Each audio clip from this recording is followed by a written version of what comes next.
Purchasing act 1981 है, उसके तहत कितना दिनों के अंदर चीनी मिलों को गन्ना काश्तकारों का एक मूल्य भुगतान करने का प्रावधान है?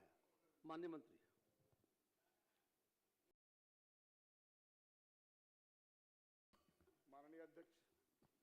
माननीय अध्यक्ष महोदय, वस्तुस्थिति यह है कि चीनी मिलों द्वारा चालू पिराई सत्र 2025-26 अंतर्गत दिनांक 31/1/2026 तक दिए गए ईख मूल्यों का भुगतान स्थिति निम्नवत है। बगहा में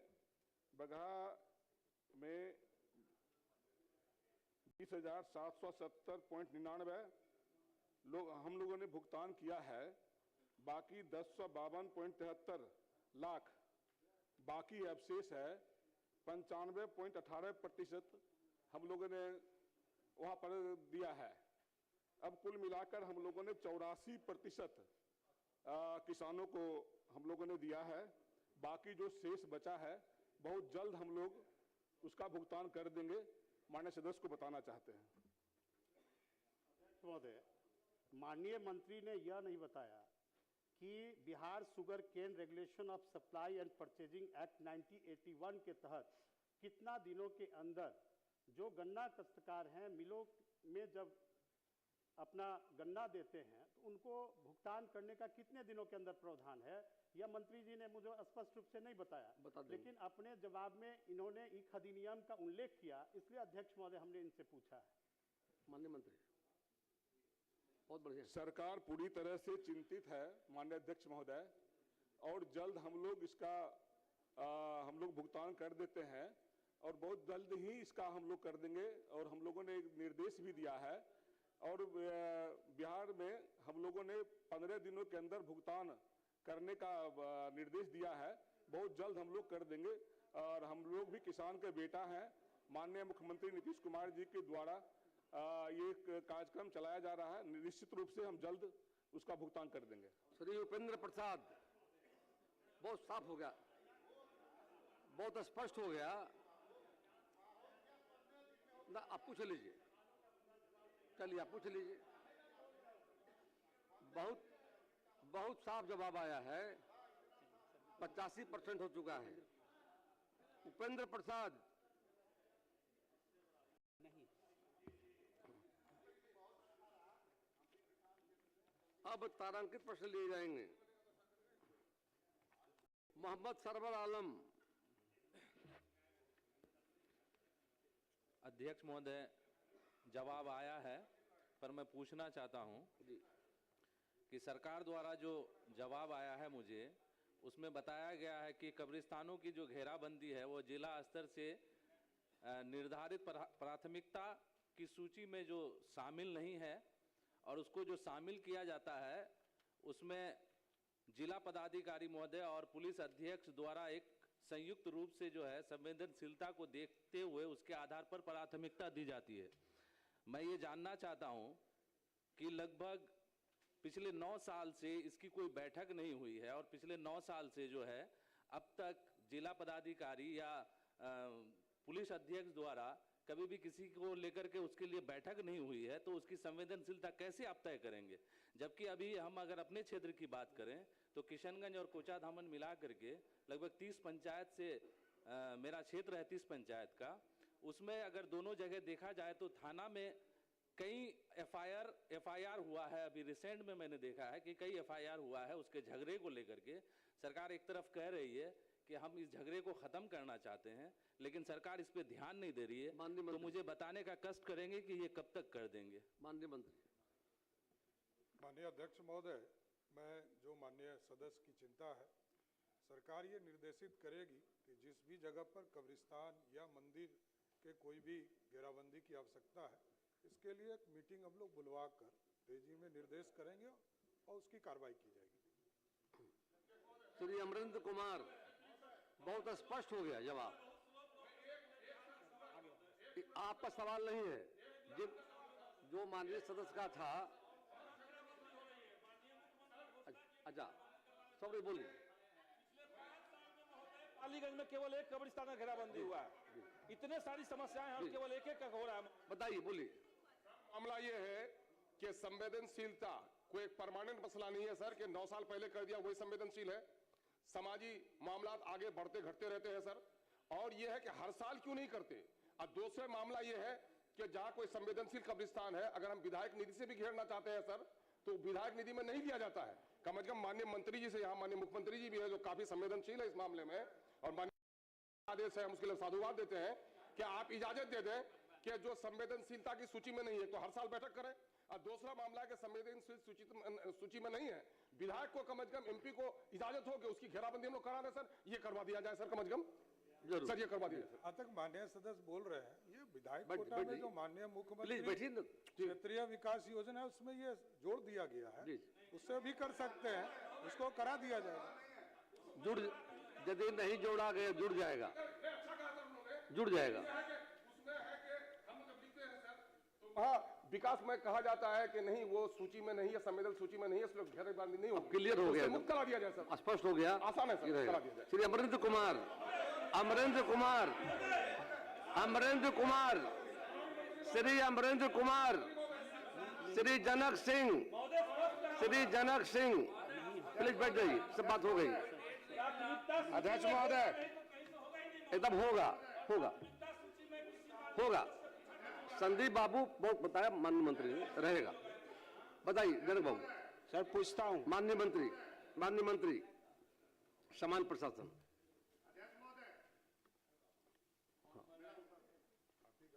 अमरेंद्र कुमार, हाँ बताइए ना, कुछ पूछ लीजिए, पूछिए ना, पूछ लीजिए। अब तो आप पुकारे थे लेकिन सब खड़े हो गए तो नहीं सर। अध्यक्ष महोदय, जवाब प्राप्त हुआ है जिसमें सरकार ने विकास से अपना पल्ला झाड़ लिया है। मैं माननीय मंत्री जी से जानना चाहता हूं कि गो प्रखंड के हमारी पंचायत के मादीपुर में अस्थायी पुलिस चौकी की स्थापना क्यों नहीं कराना चाहते। माननीय मंत्री, सरकार के द्वारा स्पष्ट जवाब में बताया गया कि वहां कोई आवश्यकता नहीं है, लेकिन यदि माननीय सदस्य ये चाहते हैं तो मैं उसका जांच करा लूंगा, ये भी रहेंगे, इस जांच में रहकर आवश्यकता अनुसार कार्रवाई करेगी। श्री जनक सिंह, माननीय मंत्री समान प्रशासन। महोदय, तो आसन भी अवगत है कि अतिथि गृह बनाने की योजना अभी अनुमंडल या प्रखंड स्तर पर नहीं है। अतिथि गृह जिलों में, जिला मुख्यालयों में बनती है, जो बना हुआ है, बाकी अभी नहीं है। फिर आगे इस पर जब समय आने पर विचार किया जाएगा, यही सरकार चाहती भी है। श्री जीवेश कुमार, विचार किया जाएगा, बैठ जाइए। अच्छा बोल लीजिए, क्या चाहते हैं।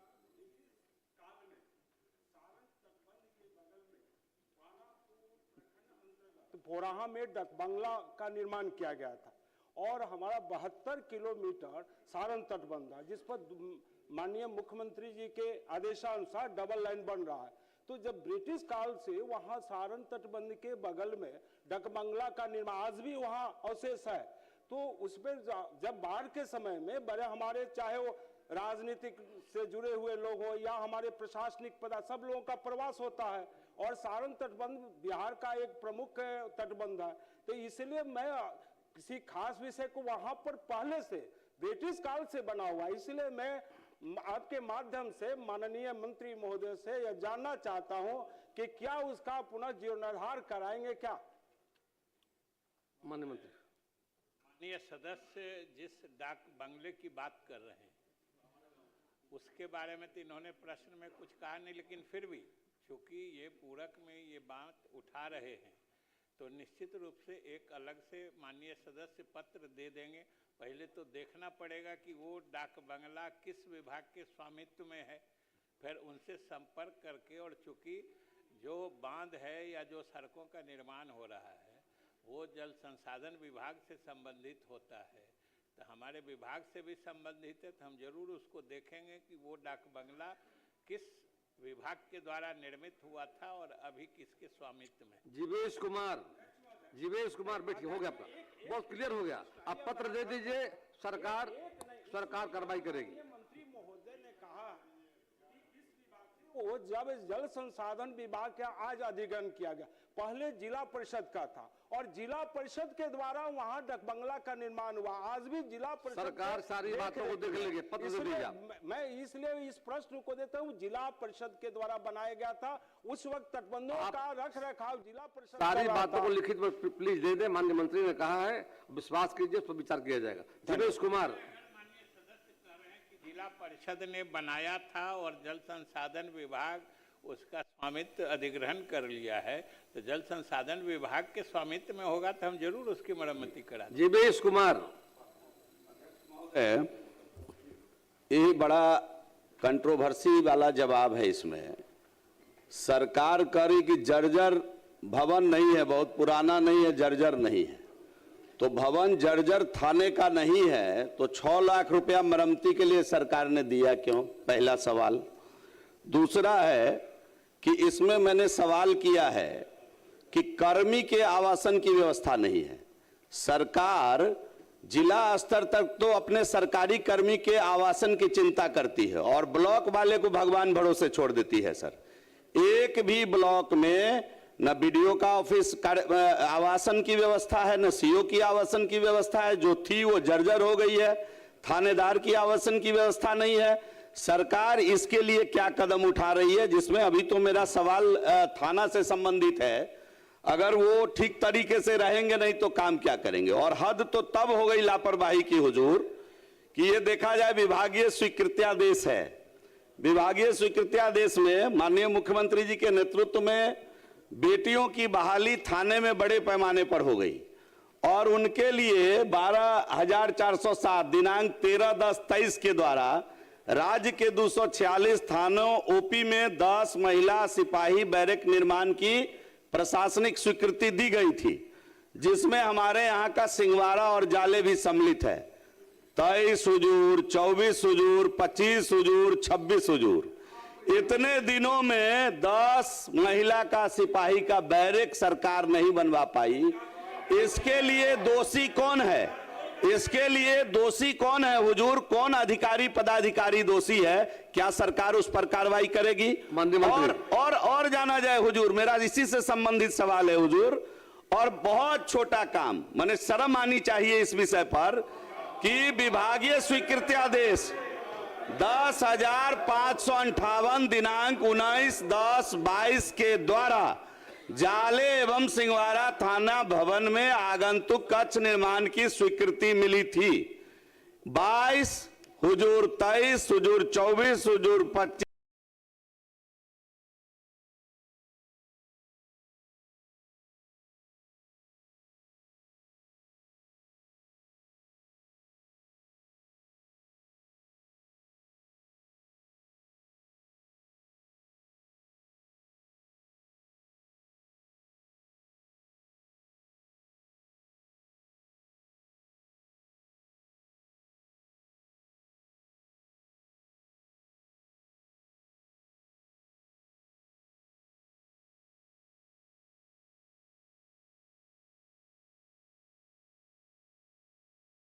26 कि जो पुराना भवन है उसके मरम्मती के लिए 6 लाख रुपया उपलब्ध कराया गया और 10 सीटेड महिला बैरक के तौर पर सिंगवाड़ा और जाले थाने में भी आगंतुक के तौर पर कक्ष निर्माण का निर्देश दिया गया। मैं इसको दिखवा लेता हूं कि जो भी कार्रवाई नहीं की गई है नीचे, जो ऐसे दोषी जो भी पदाधिकारी हों उनके खिलाफ कार्रवाई किया जाए।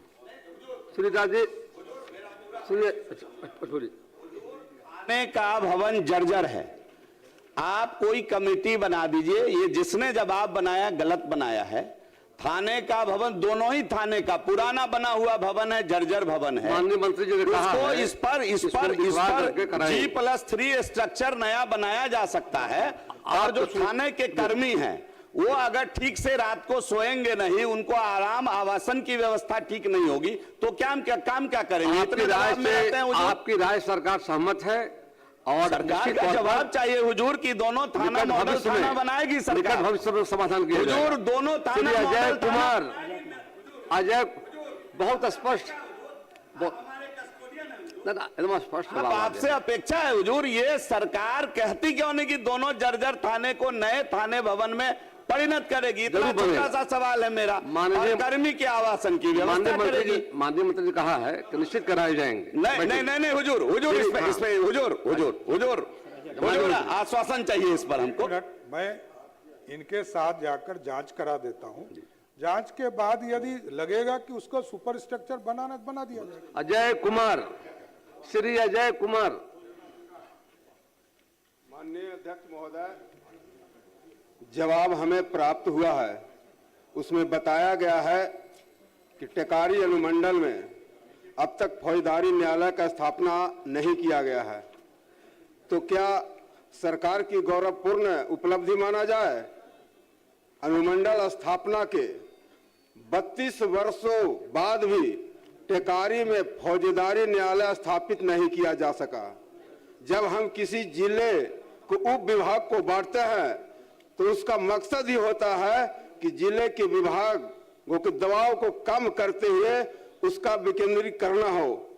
गया जिला के सबसे बड़े जिला में एक जिला है, पूछ लीजिए, पूरा वहां के न्यायालय में 50,000 से अधिक आपराधिक मामले लंबित पड़े हैं। कई लोग वर्षों से जेल में बंद है और उनका मामला खुला नहीं है। अगर टेकारी में एसडीएम और एसडीपीओ को छोड़ दे तो स्थापना के 32 वर्षों बीत जाने के बाद भी टेकारी के लोगों को अनुमंडल स्तरीय सुविधा नहीं प्राप्त हो सका। तो सरकार बताए कि टेकारी अनुमंडल में कब तक फौजदारी न्यायालय स्थापित करते हुए उप कारा का निर्माण कराना चाहती है। हम लोग उच्च न्यायालय से आग्रह करेंगे और विधि विभाग के माध्यम से इसमें आग्रह करके उसको देखेंगे जल्द से जल्द। हम लोग तो तैयार है। श्री शंकर प्रसाद बन जाएगा। जवाब दिया गया, लेकिन उस जवाब से हम संतुष्ट नहीं हैं। आप पूरा पूछ लीजिए, संतुष्ट नहीं है तब। वहाँ पे पूर्व से भी एसडीपीओ कार्यालय सरैया में चल रहे हैं और जिस समय मुजफ्फरपुर जिला को 2 भाग में बांटा गया था हुजूर, उस समय आबादी कम थी और अभी 3 विधानसभा मिलाकर के यानी 3 प्रखंड मिलाकर के आबादी 15 लाख के करीब हो गया। तो उस परिस्थिति में वहाँ की जनता चाहती है कि वहाँ पर अनुमंडल कार्यालय बनाया जाए। माननीय मंत्री अब बैठिए। माननीय मंत्री। माननीय सदस्य जो इस प्रश्न के माध्यम से जिस बात की चर्चा कर रहे हैं, क्योंकि इसी तरह के और भी कई मामले अन्य सदस्यों के द्वारा भी आज भी सूचीबद्ध हैं, आने वाले समय में भी आते रहते हैं। इसलिए हम एक ही बार में स्पष्ट कर देना चाहते हैं कि नए अनुमंडलों, जिलों या प्रखंडों के गठन की एक निर्धारित प्रक्रिया है। एक यहाँ सचिवों की समिति है जो कमिटी ऑफ सेक्रेटरीज कहते हैं। फिर उससे ऊपर एक ग्रुप ऑफ मिनिस्टर्स है जो विभिन्न जिलों से जो जिला पदाधिकारी और जो मतलब जिला पुलिस पदाधिकारी हैं, एसपी हैं, जिला अधीक्षक, पुलिस अधीक्षक, उनकी अनुशंसा पर जो प्रस्ताव आते हैं, जो उस प्रमंडल के आयुक्त और आईजी के माध्यम से प्राप्त होते हैं, उसकी पहले समीक्षा सचिवों की समिति करती है और उनकी अनुशंसा आने पर मंत्रियों का जो समूह है वो उस पर विचार करता है, तब उस पर अंतिम निर्णय लिया जाता है। अभी आपके शंकर जी के प्रश्न के संबंध में न वहाँ से अनुशंसा प्राप्त है और फिलहाल जब तक सभी जिलों से इस तरह के प्रस्ताव नहीं आ जाते हैं तब कोई नए अनुमंडल, प्रखंड या जिले के सृजन का अभी कोई प्रस्ताव या विचार नहीं है। श्री मंजीत कुमार सिंह।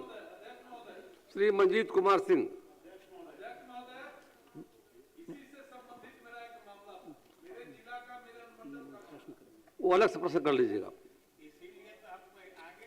पूरा बता दिया, राज्य भर का बताया इन्होंने, अनुशंसा आ जाएगा, सरकार विचार करेगी। अध्यक्ष महोदय, जो सरकार का उत्तर प्राप्त हुआ है जिसमें माधोपुर ओपी सामुदायिक भवन में संचालित है वर्तमान समय में, और मंत्री जी ने अपने उत्तर में यह उल्लेख किया है कि बरौली प्रखंड के माधोपुर ओपी G+3 स्ट्रक्चर भवन का निर्माण वित्तीय वर्ष 22-23 में प्रशासनिक इसकी स्वीकृति दी गई थी और यह हम लोग 26-27 का बजट कर रहे हैं अध्यक्ष महोदय, तो अब तक G+3 स्ट्रक्चर भवन का निर्माण नहीं होने का औचित्य क्या है?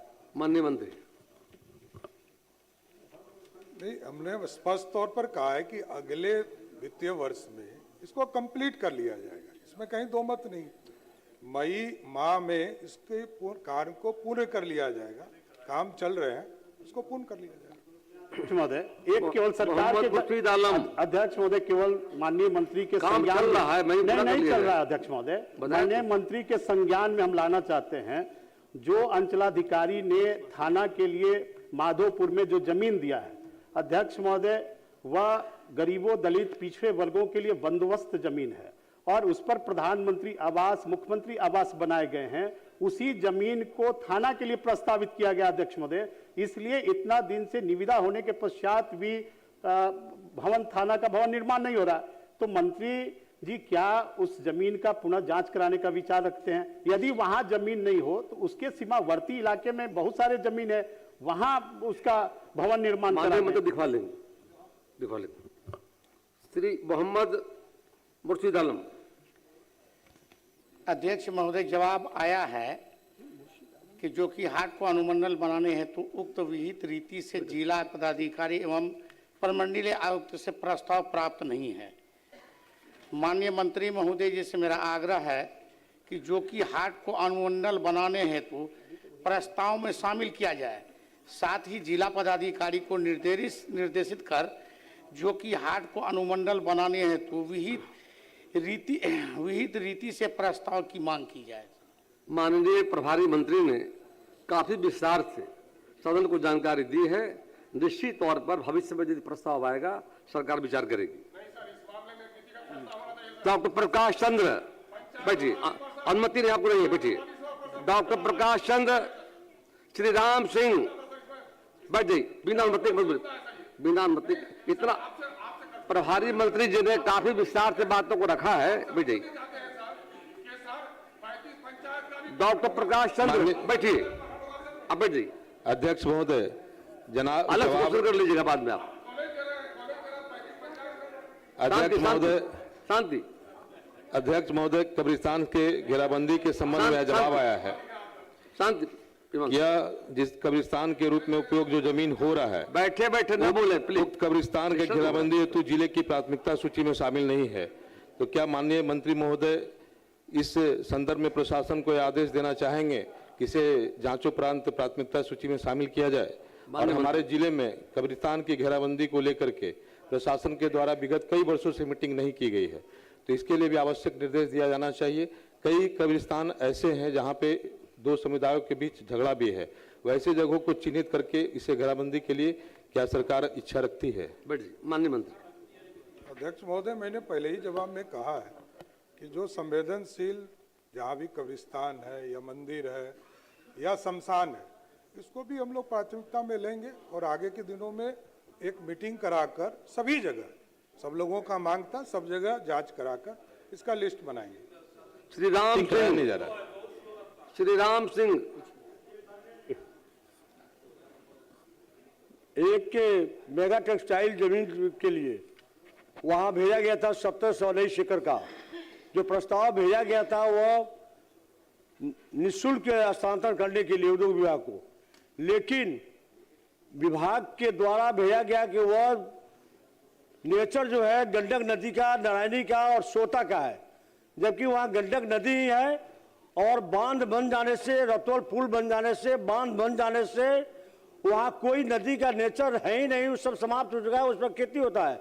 और बिहार के लिए गौरव की बात है, 1719 एकड़ एक जगह जमीन मिला एक प्लॉट से, उस पर मेगा टेक्सटाइल अगर नहीं बना तो मैं आपके माध्यम से आग्रह करना चाहता हूं माननीय मंत्री जी को कि वहां उद्योग का हब लगवाया जाए, जिससे बिहार का और खास हमारे क्षेत्र की जनता का कल्याण हो जाए। माननीय मंत्री। सदस्य का सुझाव बहुत ही अच्छा है। ये जमीन जो है करीब 1238.95 एकड़ जमीन है, लेकिन जब राजस्व विभाग को इसको भेजा गया तो राजस्व विभाग के द्वारा नदी नारायणी, नदी सोती, गंडक और आदि का जो है उसमें दर्ज बताया गया और राजस्व विभाग का है कि जल निकायों का अंतर विभागीय स्थानांतरण अथवा बंदोबस्ती लीज नहीं किए जाने परिचारित है। लेकिन माननीय सदस्य बड़ा अच्छा सुझाव दे रहे हैं। राजस्व मंत्री जी को भी हम चाहेंगे कि एक बार इधर ध्यान देने की कृपा करें। राजस्व मंत्री जी, अभी बिहार के अंदर बहुत से ऐसे जमीन हैं जिनका नेचर पहले कुछ और था, अब कुछ और हो गया है, क्योंकि बहुत जगह नदी ने अपना धारा मोड़ दिया, पानी ने अपना धारा मोड़ दिया, अब वहां पर जो है बांध बन गया है और अब जो है उस नेचर को एक बार खंगाल करके और उसको फिर से विचार करने की आवश्यकता है। तो मैं राजस्व मंत्री जी से आपके सुझाव पर अनुरोध करूंगा कि बिहार के ऐसे सभी जमीन जहां का नेचर जमीन अब चेंज कर लिया है उस पर एक समीक्षा बैठक जल संसाधन मंत्री जी के साथ बैठकर, वैसे तो आप बगल में ही बैठते हैं लेकिन इसके लिए आपको अलग से इनके साथ बैठना पड़ेगा और मुझे लगता है कि आने वाले समय में बहुत सा ऐसा जमीन निकल जाएगा जो कि अब नेचर चेंज हो गया है, तो उद्योग विभाग के लिए या अन्य कार्यों के लिए अच्छा हो जाएगा। तो ये एक अच्छा सुझाव है, सकारात्मक बात आज सदन में चर्चा चला। श्रीमती बेबी कुमारी,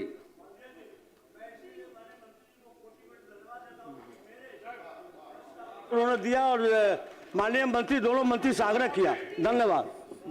बेबी कुमारी, अनुमति दिया आपको हमने, है आपको अनुमति दिया नहीं, अनुमति मांग लीजिए। हाँ ठीक, बोलिए।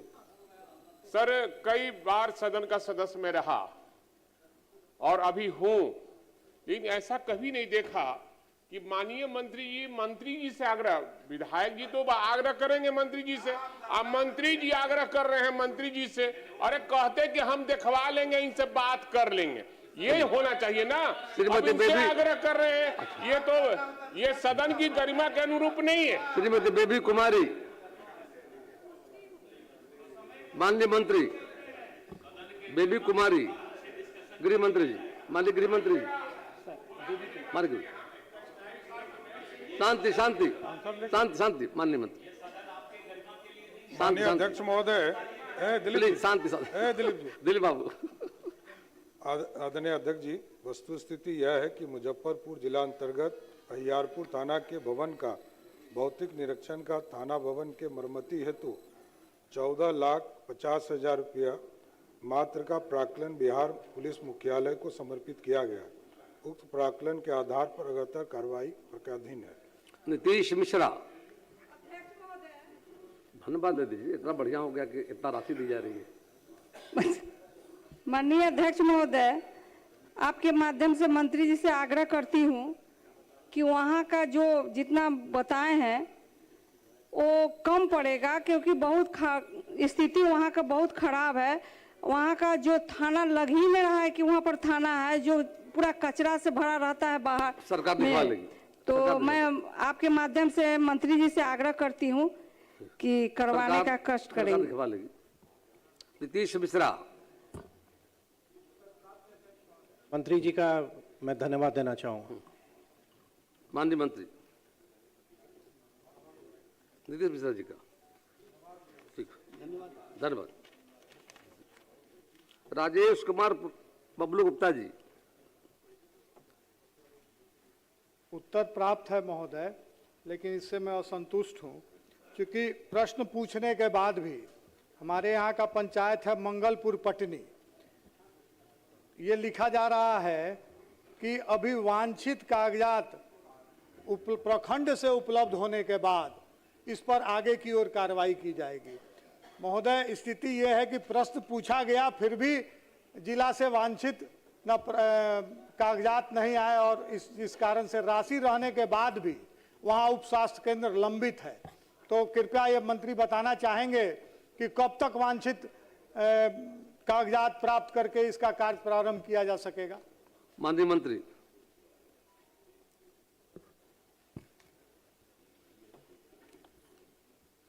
अध्यक्ष महोदय, उत्तर आपको प्राप्त है।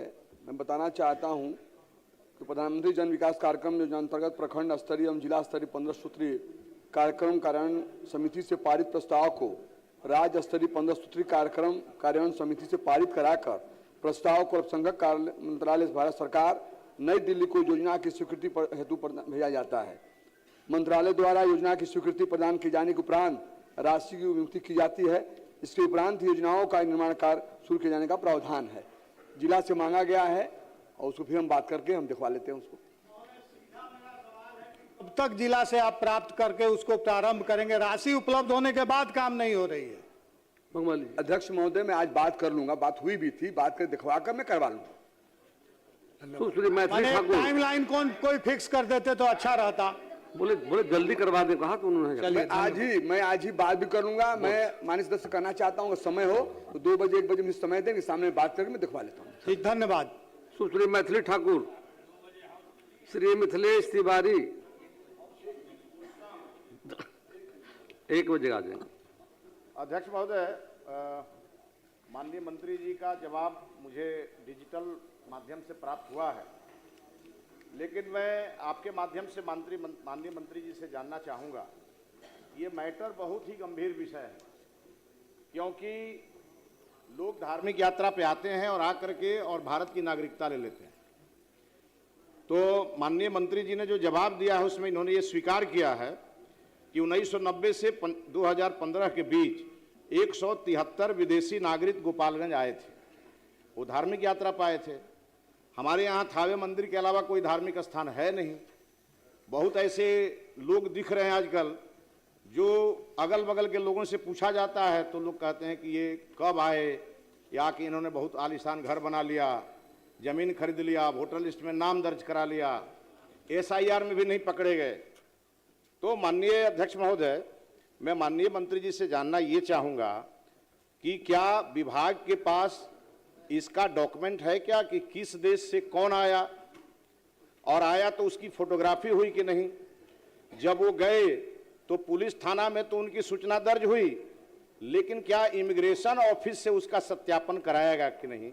बस माननीय मंत्री जी से मुझे इसी की जानकारी। माननीय मंत्री।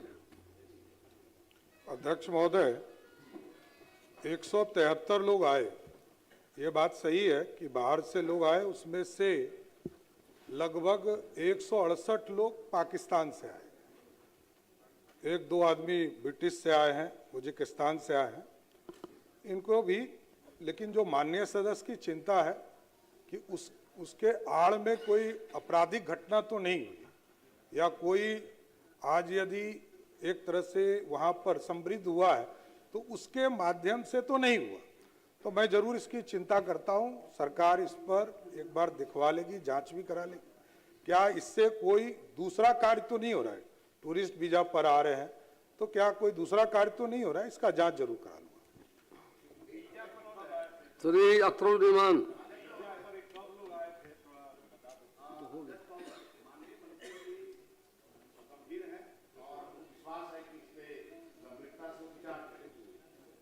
दो विषयों को देखते हुए विचार करना होगा। वो आए तो विदेशी मुद्रा वो लेके आए, तो उन्होंने किसको वहां ट्रांसफर किया उस बीच में, आखिर उन्होंने पैसे किसको दिए, उनका कोई रिश्तेदार जिसने उसको टूरिस्ट वीजा के लिए यहाँ से उनको आमंत्रित किया, उसकी जांच होनी चाहिए। तो कुल मिलाकर के गोपालगंज में ऐसे काफी लोग दिख रहे हैं जिनका कोई अता पता नहीं था 90 के पहले, लेकिन वो आजकल आकर के घर बना लिए, नागरिकता ले लिए, और वो वहाँ कई प्रकार के कार्य में व्यस्त रहते हैं। इसलिए मैं माननीय मंत्री जी से आग्रह करूंगा कि इस विषय को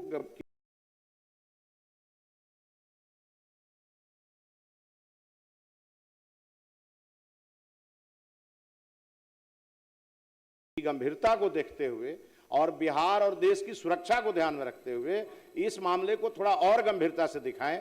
बहुत बहुत धन्यवाद। श्री अख्तरुल इमान। सर, माननीय मंत्री ने जवाब दिया है सर कि अनगर थाना में 1 अदद मिस टेक्नोलॉजी अग्निशामक वाहन प्रतिनियुक्त कर दिया गया है। महोदय, हमारा इलाका काफी घास फूस का घर है सर, और हर साल सैकड़ों घर जलते हैं सर। पिछली बार भी मैं सदन में लाया था मामला, तो वहां पर टेम्पररी फिर उनको प्रतिनियुक्त कर दिया गया, फिर हटा दिया गया था। तो मैं ये चाहता हूं सर कि वहां परमानेंट रहे, उसे हटाया नहीं जाए। मैंने 16 तारीख को क्वेश्चन किया है सर, और 26 तारीख को प्रतिनियुक्ति हुई है सर। तो माननीय मंत्री से मैं कहना चाहूंगा कि क्या आप वो व्यवस्था वहां पर परमानेंट रहेगी। बल्कि मैं एक निवेदन और भी करूंगा कि मेरा दूसरा प्रखंड सर 25 पंचायतों का है और 25 पंचायत में एक अग्निशामक और गांव की दूरी 20 किलोमीटर की हो जाती है सर। तो जब जब आग लगे तो रस्म पूरा की जाती है सर, आग बुझाई नहीं जाती है सर। तो हमारे आप ये करेंगे कि कम से कम 8-10 पंचायत पर अग्निशामक स्थापित करने का काम करेंगे माननीय मंत्री? यदि आवश्यकता पड़ेगी तो बढ़ाने का काम करेंगे। श्री श्याम बाबू प्रसाद यादव। सर आपका इस सदन का मैं जरूरत समझता हूं सर, घर जलते हैं, हमारे पास रिपोर्ट है सर, हमारे यहाँ सारी सरकार चाह रही है बढ़ाया जाएगा जी, जो आप चाह रहे हैं सरकार राय सहमत है, करा दीजिए। प्लीज बैठ जाइए। अन्य सदस्य अख्तरुल ईमान जी, आपके प्रतिनिधि कब से हो गए? अच्छा बैठ जाइए। इस सदन में भी आप जनप्रतिनिधि हैं। विधानसभा में 3 प्रखंड है सर, नुआव, दुर्गावती और रामगढ़। क्वेश्चन अलग है। फायर ब्रिगेड सर, एक क्वेश्चन पूर्णिया का अलग से क्वेश्चन नहीं सर, उसी पे पूरा के सर फायर ब्रिगेड के ही संबंधित है सर, फायर ब्रिगेड से ही संबंधित है। अच्छा कि सर रामगढ़ में एक दिया गया है कि एक टेक्नोलॉजी अग्निशमन वाहन है, वही वाहन जो है नुआव में सर पूर्णिया का है माननीय सदस्य, ये प्रश्न पूर्णिया अलग से पूछ लीजिएगा। सर श्री श्याम बाबू प्रसाद यादव, श्री श्याम बाबू प्रसाद यादव नहीं है, श्री विजय कुमार खेमका, श्री विजय कुमार खेमका, श्रीमती स्नेहलता जी। अध्यक्ष महोदय, आपके माध्यम से मंत्री जी से आग्रह है मेरा, उनका जवाब आया था, लेकिन आग्रह है कि रामडीहरा जो विधानसभा तिलौथू प्रखंड में पड़ता है, वहाँ पे सीमेंट फैक्ट्री खुलवाने का काम किया जाए ताकि वहाँ के लोगों में रोजगार सृजन हो सके, यही आग्रह है। माननीय मंत्री। अध्यक्ष महोदय, जवाब हमने बहुत ही विस्तृत तौर पर दिया है। 2 जानकारी सिर्फ देना चाहूंगा। पहला तो जो माननीय सदस्य का है कि रामडीहरा चुरेसर मौजा में सीमेंट निर्माण के लिए चूना पत्थर का विशाल भंडार है। अभी तक सरकार के पास ऐसा कोई अभिलेख उपलब्ध नहीं है, लेकिन माननीय सदस्य को एक खुशखबरी भी देना चाहूंगा कि बंजारी डालमिया बंजारी सीमेंट कंपनी ने रोहतास में 122.86 करोड़ की लागत से एक सीमेंट फैक्ट्री खोलने का प्रस्ताव दिया था, जिसको सरकार ने स्वीकार कर लिया है और स्टेज 1 की स्वीकृति भी मिल गई है। बहुत जल्द माननीय सदस्य के जिला में डालमिया बंजारी का सीमेंट फैक्ट्री खुल रहा है, ये मैं सूचना देना चाहूंगा। डॉक्टर कुमार पुष्पंजय जी का पूछने के लिए बबलू जी को दिया गया है। इसमें प्रथम खंड का उत्तर सकारात्मक है महोदय। इसी से आप समझ पाएंगे कि जो किसानों को ऋण देने की बात बैंक के द्वारा हो रही है, उसमें मात्र जो लक्ष्य रखा गया है 1,12,000, उसके तुलना में 1,12,000 करोड़, उसके तुलना में 31,120 करोड़ ही अभी तक दिया गया है। बैंक किसानों की उपेक्षा करती है, तो लेकिन खंड 3 के उत्तर में ये दिया गया है कि आवश्यक निर्देश इसके लिए दिया जा रहा है और काम किया जा रहा है। मेरा इसमें सुझाव होगा महोदय कि जो बैंक इसमें सबसे पीछे है या नीचे से जो बैंक है, उनको जो सरकारी हम लोग योजना देते हैं उसके लाभ से उसको वंचित किया जाए, ताकि वो इस दिशा में आगे की कार्रवाई कर सके और किसानों की उपेक्षा नहीं हो सके। माननीय मंत्री।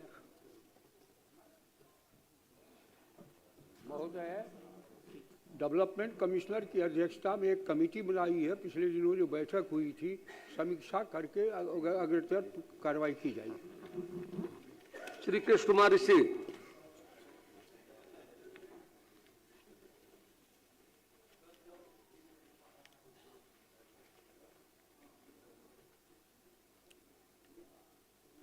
तो आया है, लेकिन जवाब से मैं थोड़ा संतुष्ट नहीं हूं।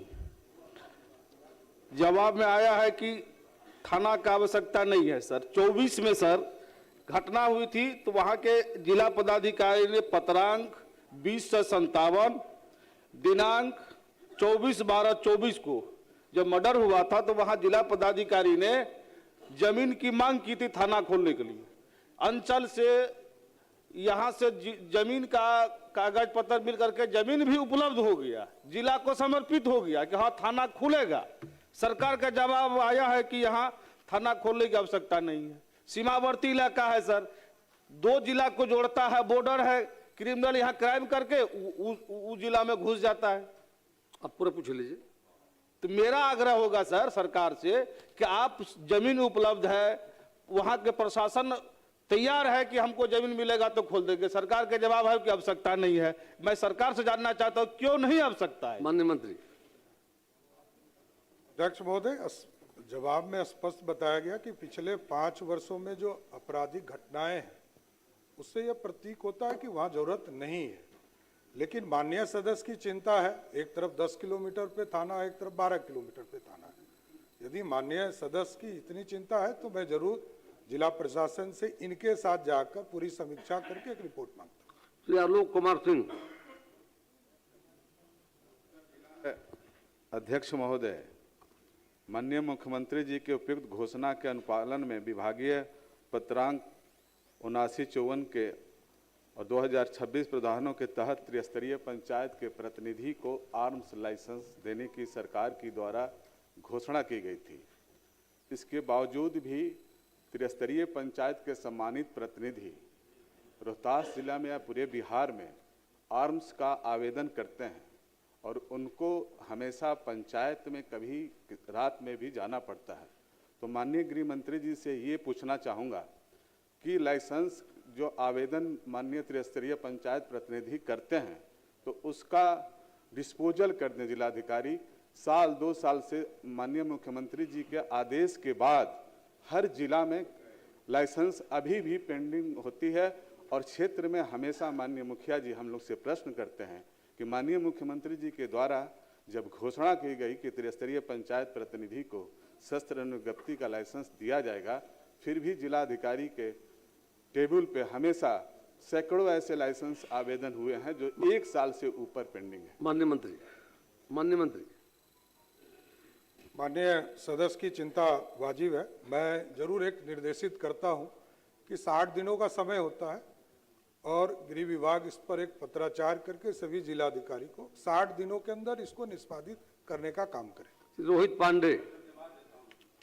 कौन बोले क्या बोल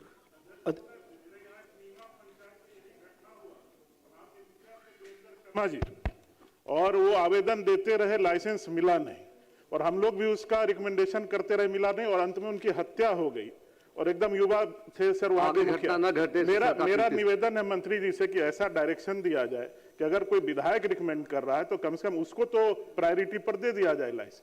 श्री रोहित पांडे। आपसे उत्तर से संतुष्ट हूँ, माननीय मंत्री जी का आभार व्यक्त करता हूँ। श्री आदित्य कुमार। माननीय अध्यक्ष महोदय, उत्तर प्राप्त हुआ है और माननीय मंत्री साहब ने सामूहिक जवाब देने का काम किया है, इसके लिए मैं तो धन्यवाद देता हूं। और मेरा एक प्रश्न है और रिक्वेस्ट है, आग्रह है माननीय मंत्री साहब से कि मुजफ्फरपुर जिला का जो हमने जो प्रश्न उठाया है सकरा विधानसभा में अनुमंडल की, वो एक मुजफ्फरपुर जिला में बड़ा कॉमन क्वेश्चन है सर, हर एक माननीय का ये प्रश्न है। और मैं चाहता हूँ माननीय मंत्री महोदय से आग्रह करना चाहता हूँ कि ये मुजफ्फरपुर जिला तकरीबन सर 70 से 80 लाख की आबादी है, वहाँ 2 अनुमंडल है, पूर्वी और पश्चिमी भाग में बांटा हुआ है। तो माननीय मंत्री साहब से मेरा ये निवेदन है कि उस पर थोड़ा प्रस्तावित गठित जो है सचिव के गठित प्रस्ताव में उस चीज़ को प्रोसेस को थोड़ा फास्ट बढ़ाकर माननीय महोदय वहाँ सकरा में भी एक अनुमंडल खोला जाए, इसके लिए मैं माननीय मंत्री महोदय से आग्रह करता हूँ। बहुत विस्तार से विजय ने बताया है। जी धन्यवाद। कह रहे हैं जरूर सरकार उस पर विचार करेगी। वैसे नए अनुमंडलों के सृजन के संबंध में हमने जो सरकार की नीति या जो अभी कार्यक्रम है वो बताया था, लेकिन माननीय सदस्य का प्रश्न है मुजफ्फरपुर पूर्वी अनुमंडल का मुख्यालय बदलने का, तो हम लोग इसको भी उस समिति के माध्यम से दे देंगे और वहाँ से जो प्रतिवेदन आएगा उसके आधार पर कार्रवाई करें। श्री विजय सिंह। श्री विजय सिंह। श्री उदय कुमार सिंह। श्री उदय कुमार सिंह। आप पूरा पूछ लीजिए। महोदय, माननीय मंत्री जी से जानना चाहता हूं कि किस आधार पर 5000 उत्तीर्ण अभ्यर्थियों को पैनल में शामिल नहीं किया गया। महोदय, उत्तीर्ण अभ्यर्थियों के भविष्य अधर में फंस गया है। अनुरोध है कि उत्तीर्ण अभ्यर्थियों के भविष्य को देखते हुए पैनल में शामिल करवाने की कृपा करें। जो पीएसयू है सरकार की, उसमें अभी तक हमारे पास डिमांड मात्र 5000 की ही आई थी आवश्यकता अनुसार। तो जो 9808 ऐसे बच्चे थे जिनका मेरिट तैयार किया गया था, उस आधार पे 5000 की जो आवश्यकता थी, उन 5000 लोगों को डिप्लॉयमेंट कर दिया गया है। जो बाकी बचे अभ्यर्थी हैं, अभी से द्वितीय पैनल जो माननीय सदस्य चर्चा कर रहे हैं, वो संभव ही नहीं है, क्योंकि जब तक हमारे पास आवश्यकता नहीं आएगी तब तक हम फोर्स डिप्लॉय कैसे कर सकते हैं। श्री अरुण सिंह।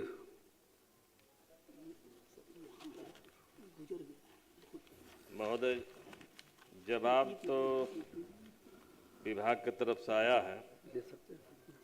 हमारा सवाल था कि पर्यवेक्षण गृह रोहतास कैमूर और रोहतास दोनों जिला को मिलाकर बना है, उसमें 50 बेड है। हम बेड बढ़ाने की मांग कर रहे थे और सरकार का जो जवाब है वो सरकार स्वीकार करती है कि कैमूर रोहतास अन्य जिलों से भी जो न्यायालय के आदेश पर वहाँ किशोर आते हैं, फिर भी बेड बढ़ाने की नहीं कह रहे हैं। तो हम पूछना चाहते हैं कि अभी पर्यवेक्षण गृह में कितने किशोर आवासित हैं, सरकार बताए। माननीय मंत्री समाज कल्याण ट्रांसफर हुआ है। अध्यक्ष महोदय, इसमें समय चाहिए, एक दिन का अगले दिन के लिए पुटअप कर दिया। ठीक है।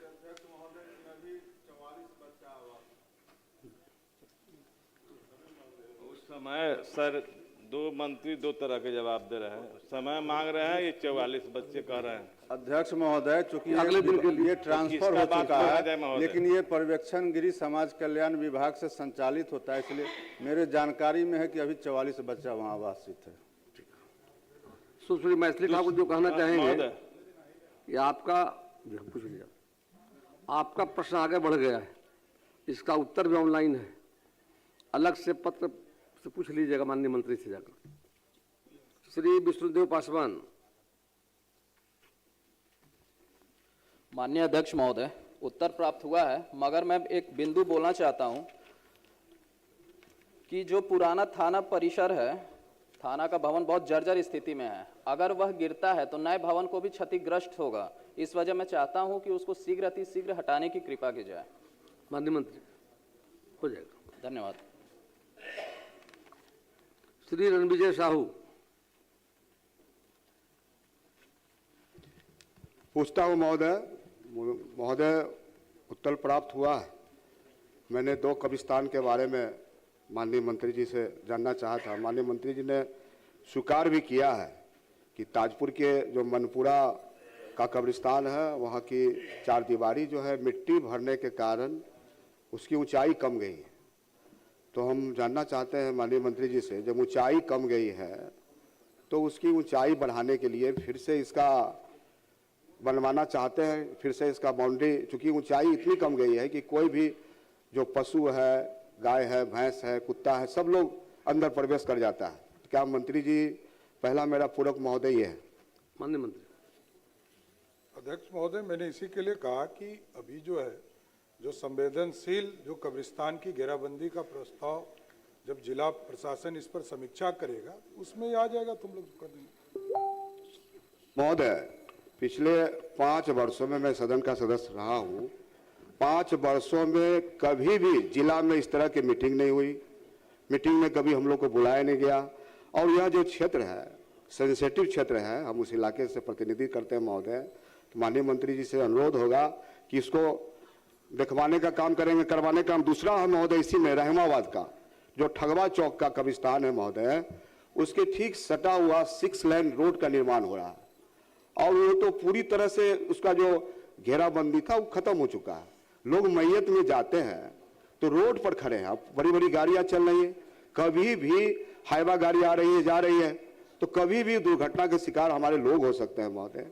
हम मंत्री जी से कहना चाहेंगे कि मंत्री जी इसको फिर से मनवाने का काम करवा दें। दिखवा लीजिए। स्पष्ट है, मैंने स्पष्ट तौर पर बताया, लगभग 9273 पूरे राज्य में चिन्हित किए गए थे, उसमें 8920 बन चुके हैं, मात्र 287 में अभी प्रक्रिया चल रहा है। इसी के लिए मैंने कहा कि इसकी बैठक जो नहीं हो पाई है पिछले 7-8 वर्षों में, इसको हम कराएंगे और इसमें कब्रिस्तान, मंदिर के साथ साथ जहां भी संवेदनशील इलाके हैं उसको जोड़ने का काम करेंगे। श्री अरुण कुमार। मंत्री जी का सवाल जवाब मिला है, सही है, लेकिन मैं आग्रह करता हूं कि वो गंगा के पार 5 पंचायत हैं, उसमें 2 पंचायत बख्तियारपुर थाना में पड़ता है, 3 पंचायत आपको सालिमपुर में, जिसके कारण बहुत समस्या होता है उधर गश्ती करने में। विचार करके जल्द से जल्द ये दोनों टीओपी बनाने की कृपा करें। जी, पटना से जांच का रिपोर्ट मांगा गया है, जैसे प्राप्त होता है शीघ्र कार्रवाई किया जाए। श्री मनोज विश्वास।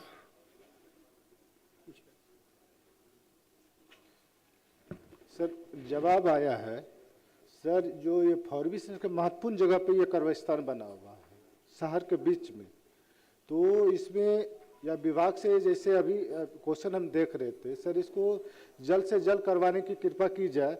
बहुत ज़्यादा वहाँ पे जो शहर के में मुख्य जगह में वो कब्रिस्तान है, दबंगों के द्वारा बराबर उस जमीन पे कहीं न कहीं समस्या क्रिएट होता है। कई तरह की कई बार समस्या वहाँ पे हुआ, उसको एकदम दिखवाया जा सकता है सर। श्री श्याम रजक जी।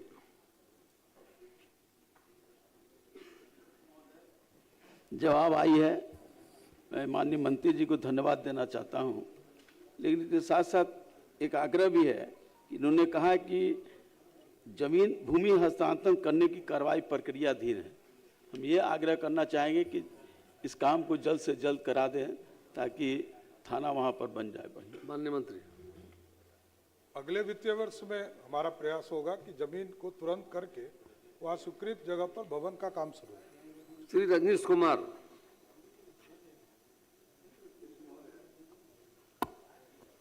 सरकार ने ये स्वीकार किया है महोदय अपने उत्तर में कि सिमरिया जो प्रश्नगत विषय है महोदय, उसमें पूरे साल भर गंगा स्नान, मुंडन आदि सांस्कृतिक आध्यात्मिक कार्यक्रम में हजारों लोग प्रतिदिन आते हैं। और यह भी महोदय है, बात सही है कि जो प्रतिवेदित घटनाएं वहां हुई है, पिछले 5 वर्ष का जो उदाहरण दिया गया है महोदय, वो बहुत ही कम है, ऐसा सरकार मानती है।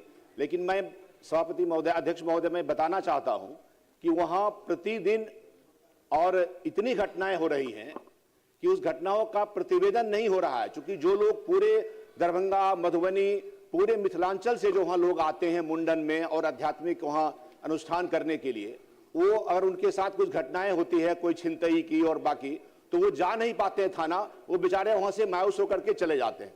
तो अप्रतिवेदित घटनाओं का संख्या इतना अधिक है।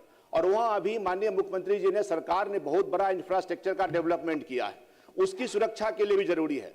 भविष्य में वो पर्यटन को एक बहुत बड़ा हब बनने वाला है। इसलिए मेरा आग्रह होगा माननीय मंत्री जी से, वो सब कुछ अवगत हैं कि वहां अगर एक अस्थायी पुलिस चौकी का निर्माण हो जाए तो इससे सरकार का इंफ्रास्ट्रक्चर की भी सुरक्षा होगी, जो पर्यटक आएंगे उनकी भी सुरक्षा होगी, और जो घटनाएं हो रही हैं वह भी वहां घटना नहीं होगा महोदय। इसलिए मेरा आग्रह है कि इस पर पुनर्विचार करते हुए उस पर वहां एक अस्थायी पुलिस चौकी खोलने का विचार किया जाए। माननीय मंत्री। न हो रहा है, जवाब आ रहा है। अध्यक्ष महोदय, सिमरिया धाम से चकिया थाना की दूरी 2 किलोमीटर, रिस्पांस टाइम 7 मिनट, ये कोई दूरी नहीं है। इसके बावजूद वहां 2-8 का पुलिस बल प्रतिनियुक्त रहता है। और जो माननीय सदस्य की चिंता है, सिमरिया धाम एक हम लोगों के लिए सांस्कृतिक धरोहर की धरती है, जरूर इस पर विचार करने की जरूरत है। लेकिन 2 किलोमीटर, मात्र 2 किलोमीटर की स्थिति में हमको सोचने की जरूरत है कि मैं एक बार जरूर समीक्षा करता हूं। कुमार शैलेंद्र। जिस जगह की चर्चा रजनीश जी ने की है, वहां दो नहीं 3-3 विधानसभा का क्षेत्र पड़ जाता है महोदय। इस कारण से वहां दूरी के कारण से नहीं उसको आंकना चाहिए कि 2 किलोमीटर है, उसका बनावट ऐसा है वहां का। और आपने कई बार वीडियो देखा होगा कि पुल पर ट्रेन से लेके वहां कूद जाते हैं मोबाइल छीन कर, ये तो इसके लिए वहां थाना अति आवश्यक है महोदय। मैं भी निवेदन कुमार शैलेंद्र, श्री शुभानंद मुकेश। अध्यक्ष महोदय, उत्तर प्राप्त है, संतुष्ट हैं और मंत्री जी का आभार व्यक्त करते हैं। श्री अतिरेक कुमार। उत्तर प्राप्त है और मैं संतुष्ट हूँ और मैं माननीय मंत्री जी का धन्यवाद देता हूँ। श्री देवेश कांत सिंह। उत्तर प्राप्त है, लेकिन फिर वही है, घुमा घुमा के उत्तर प्राप्त है। 3 थाने का बॉर्डर है छत्तीसी बाजार, जामो थाना, लकड़ी नवीगंज थाना और बरौली थाना। एक थाना का कि 6 वर्ष में घटना है, तो छत्तीसी बाजार का केस होता है जामो थाना में और रिपोर्ट दिए हैं लकड़ी नवीगंज थाना का। तो चाहे तो हम लोग को मूर्ख समझते हैं या विभाग को मूर्ख बनाने की प्रक्रिया अफसरशाही में आ गई है। मेरा कहना यह है, माननीय मंत्री जी से आग्रह है, वह एक ऐसा जगह है जहां गोपालगंज, छपरा, सिवान तीनों के आने का वह मेन नहर है, माननीय मंत्री, और बढ़िया नहर है उससे आने जाने का, तो उस पर व्यवस्था होगी तो सुरक्षा बढ़ेगी। अध्यक्ष महोदय, मैं डीआईजी सारण से इसकी पूरी जांच करा लेता हूं और माननीय सदस्य भी रहेंगे। सरकार का स्पष्ट उत्तर है, लेकिन जांच कराकर प्रतिवेदन लेंगे। श्री चेतन आनंद, ऋतुराज कुमार।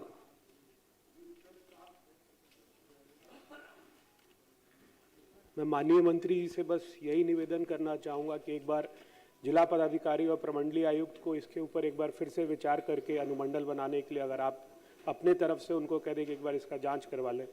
दिखवा लें। गौतम कृष्ण जी।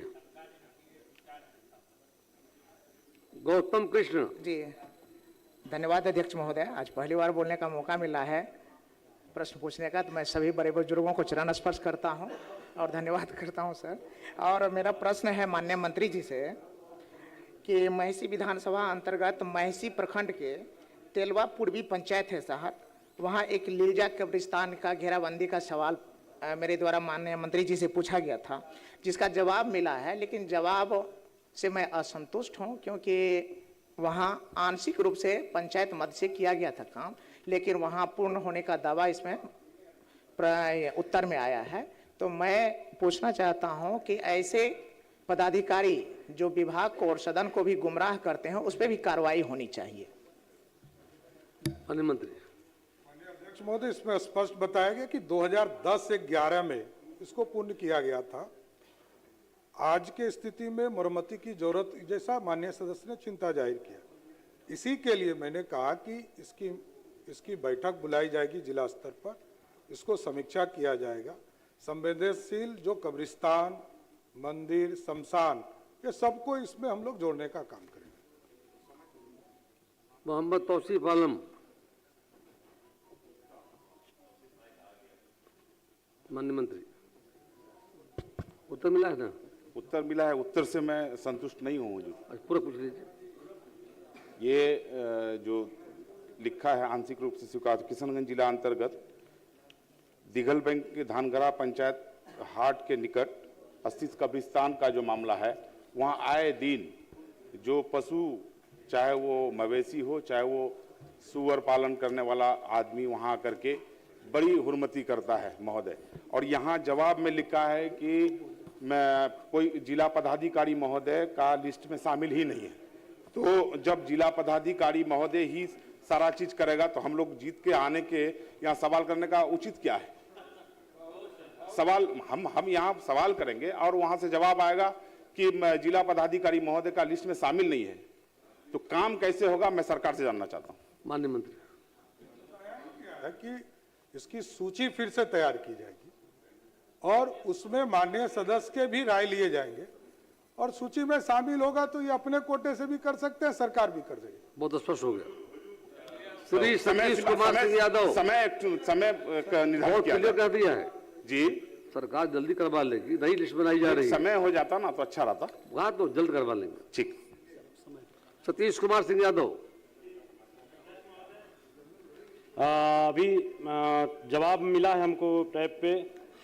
हमने मांग किया था अध्यक्ष महोदय कि पूरा पूछ लीजिए। हाँ, दुर्गावती प्रखंड के करनासा बाजार में पुलिस चौकी खोलने के लिए और नुआव प्रखंड के कलानी बाजार में पुलिस चौकी खोलने के लिए अध्यक्ष महोदय। माननीय मंत्री, करनासा बाजार अध्यक्ष महोदय NH-90 GT रोड पे है और दुर्गावती का बड़ा क्षेत्र है, तो सिर्फ बाजार ही नहीं, अगल बगल के और भी पंचायतें और गांव जुड़ हैं वहां पे।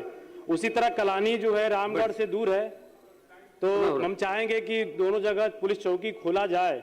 मैं माननीय मंत्री जी से। माननीय मंत्री, अब प्रश्नोत्तर समाप्त हुआ। जिन प्रश्नों के उत्तर तैयार हों उन्हें सदन पटल पर रख दिए जाएं। प्रभारी मंत्री भवन निर्माण विभाग। महोदय, मैं कंपनी अधिनियम 2013 की धारा 395 के तहत बिहार राज्य भवन निर्माण निगम लिमिटेड के वित्तीय वर्ष 2018-19, 2019-20, 2020-21, 2021-22 एवं 2022-23 की वार्षिक प्रतिवेदनों की एक प्रति सदन पटल पर रखता हूं। अब शून्यकाल लिए जाएंगे। श्री सुरेंद्र प्रसाद।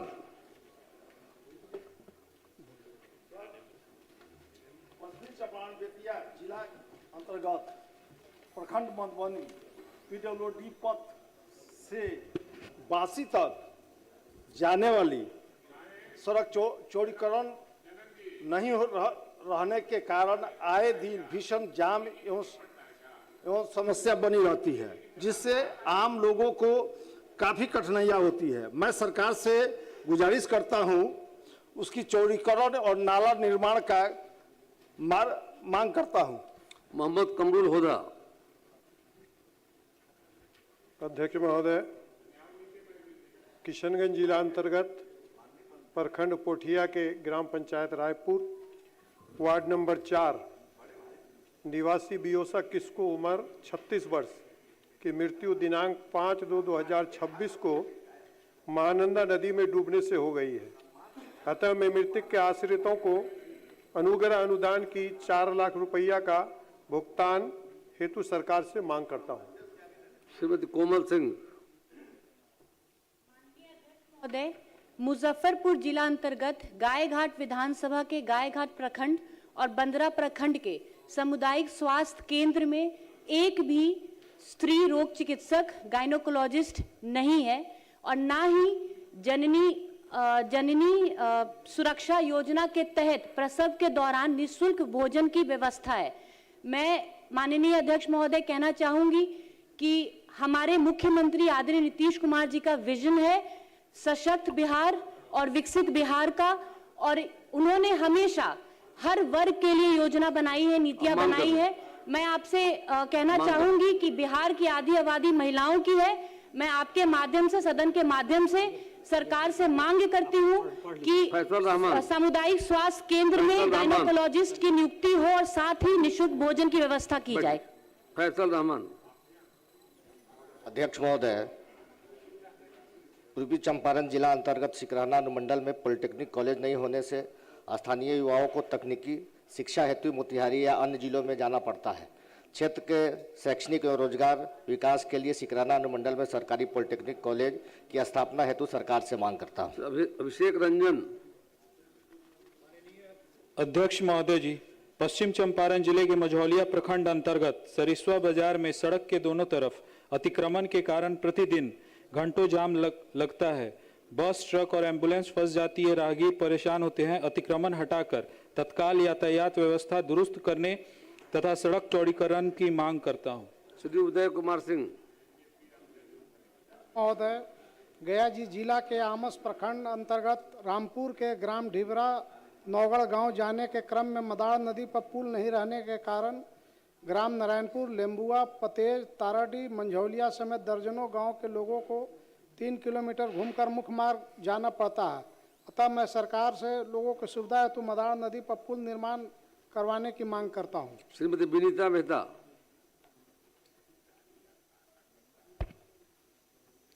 माननीय अध्यक्ष महोदय, नवादा जिला अंतर्गत बिहार की सीमा गोविंदपुर सरकंडा से कादिरगंज तक सकड़ी नदी के किनारे दोनों तरफ बसे दर्जनों गांव अवैध बालू निकासी से नदी का धारा गांव की ओर मुड़ रहा है। अतः सरकार से मांग करती हूं कि सकड़ी नदी पर दोनों साइड गाइड वॉल का निर्माण कराया जाए। संदीप सौरभ। माननीय अध्यक्ष महोदय, वर्ष 2012-13 में विज्ञापित पदों पर पात्रता परीक्षा और ट्रेनिंग के उपरांत पैनल से बहाल सांख्यिकी स्वयंसेवकों से सांख्यिकी, गणना और सर्वेक्षण संबंधी विभिन्न कार्य सफलतापूर्वक लेने के बाद 2016 में अचानक सरकार द्वारा पैनल को रद्द कर उन्हें बेरोजगार कर दिया गया। सरकार से सभी मान्यता प्राप्त सांख्यिकी स्वयंसेवकों की तत्काल पुनर्बहाली की मांग करता हूं। बैजनाथ प्रसाद। अध्यक्ष महोदय, सीतामढ़ी जिला के रीगा विधानसभा क्षेत्र अंतर्गत भोरहा चौक से भगवानपुर होते शिवहर जिला के छतौना बाजार तक के जर्जर पथ को सरकार 5.5 मीटर चौड़ाई कराते हुए नवीनीकरण कार्य कराकर व्यवस्थित एवं सुरक्षित आवागमन के लायक सड़क बनाए। सतीश कुमार सिंह। माननीय अध्यक्ष महोदय, भारत में कई राज्य सरकारों ने कुम्हारों और मिट्टी शिल्पकारों के आर्थिक एवं तकनीकी विकास के लिए माटी कला बोर्ड का गठन किया है। कुम्हारों और मिट्टी शिल्पकारों के उत्थान के लिए बिहार सरकार से माटी कला बोर्ड के गठन की मांग करता हूं। वीरेंद्र कुमार।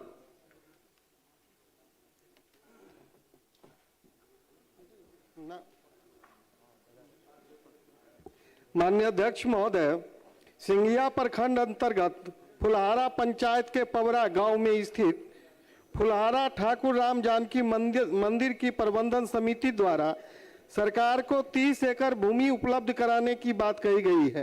उक्त स्थल पर खेल महाविद्यालय एवं स्टेडियम का निर्माण कराने की मांग सरकार से करता हूं। नागेंद्र चंद्रवंशी। अध्यक्ष महोदय, नोखा विधानसभा अंतर्गत राजपुर प्रखंड में सांसद निधि से एक पूजा टाउन हॉल का निर्माण हुआ है, जिससे गरीब कमजोर लोगों का शादी विवाह में भी काम आता है, लेकिन जीर्ण शीर्ण स्थिति में हो गया है। मैं सरकार से मांग करता हूं कि वहां शौचालय और सौंदर्यीकरण से करने के लिए सरकार से मांग करता हूं। रोमित कुमार। माननीय अध्यक्ष महोदय, अत्रि विधानसभा के अनेक गांवों में बीपीएल धारकों के यहां कई वर्षों से न तो मीटर रीडिंग हुआ और न ही बिल आया। अब अचानक बीपीएल धारकों को 40 से 50 हजार का बिल दिया जा रहा है और एफआईआर किया जा रहा है। महोदय, जो 2 वक्त की रोटी को तरसते हैं, न जिनके पास पक्का मकान है, वो कैसे इसका चुकता करेंगे।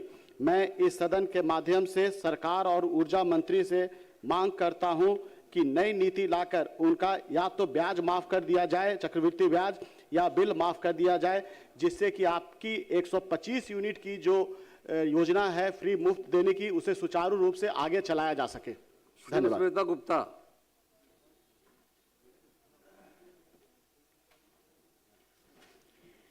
माननीय अध्यक्ष महोदय, शिवहर के विकास के लिए बड़े उद्योगों की आवश्यकता है ताकि इलाके में रोजगार के अवसर उपलब्ध हो सके। जिले में पुरनैया, पिपराई एवं डुमरी कटसरी प्रखंड में गन्ने की खेती होती है और यह इलाका गन्ने की खेती के लिए माकूल है।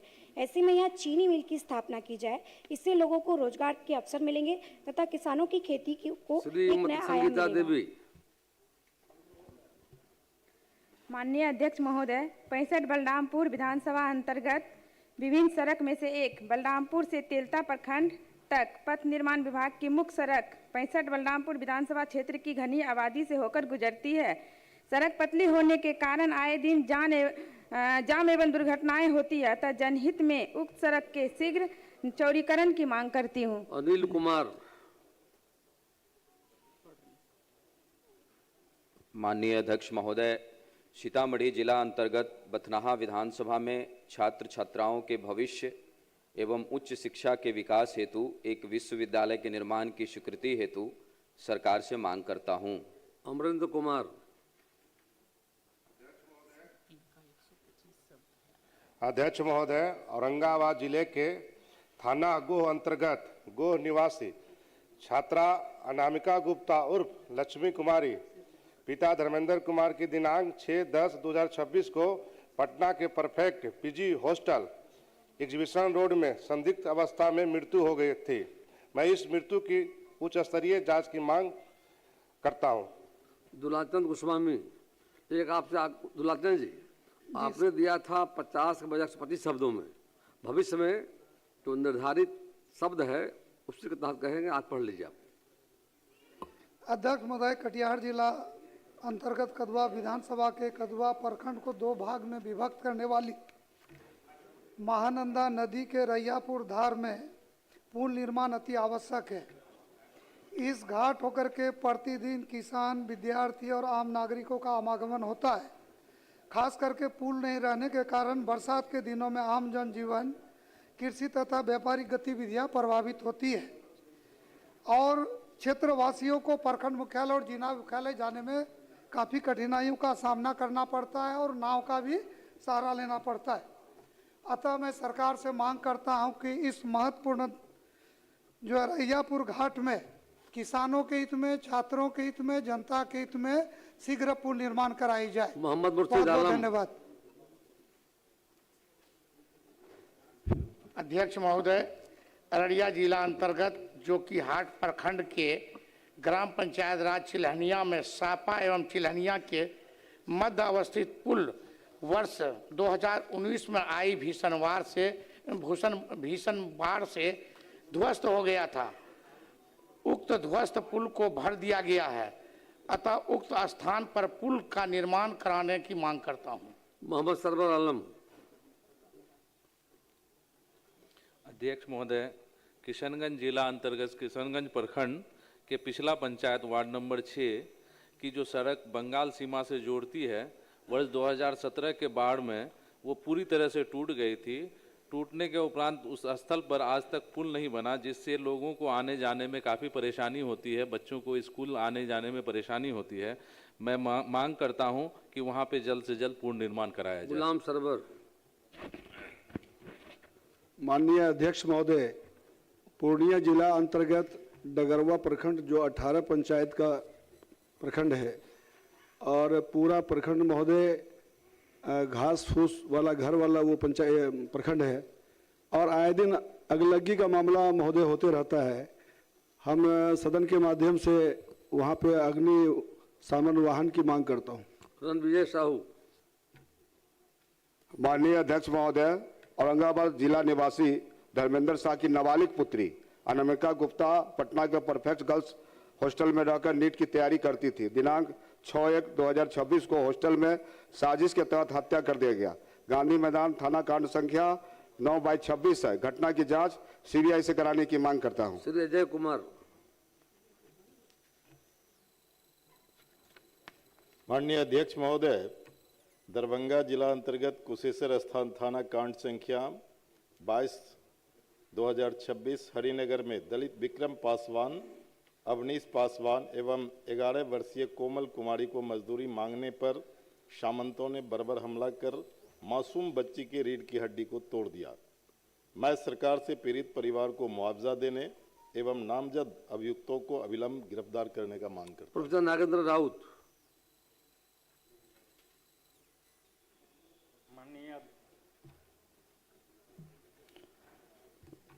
माननीय अध्यक्ष महोदय, मां जानकी मंदिर जनकपुर धाम की यात्रा हेतु पटना से भाया सीतामढ़ी सुरसंड भिट्ठा मोड़ तक प्रतिदिन बस परिचालन हेतु मैं सदन के माध्यम से सरकार से मांग करता हूं। अख्तरुल रहमान। माननीय अध्यक्ष महोदय, मेरे विधानसभा क्षेत्र के प्रखंड अमौर एवं बैसा सहित पूरे सीमांचल में नशे का कारोबार तेजी से फैल रहा है। इससे कम उम्र के बच्चे स्मैक, गांजा एवं अफीम का प्रयोग कर आपराधिक गतिविधियों, लूट, हत्या एवं चोरी जैसी कुकर्म में शामिल हो रहे हैं। अतः मैं सरकार से मांग करता हूं कि विशेष टीम गठित कर नशा के कारोबारियों की धरपकड़ की जाए और इसे सख्ती से रोका जाए। अपने माँ का बाप का मर्डर कर दिया सर। शुभानंद मुकेश। अध्यक्ष महोदय, भागलपुर जिला अंतर्गत रसलपुर थाना के ग्राम धनौरा से 27 मई 2005 से 2 नाबालिग छात्राएं लापता है। कांड संख्या 92/2025 दर्ज होने के बावजूद अभी आज तक बरामदगी नहीं हुई है। अतः विशेष जांच टीम गठित कर छात्राओं की सुरक्षित बरामदगी सुनिश्चित करने की मांग करता हूं। राकेश रंजन।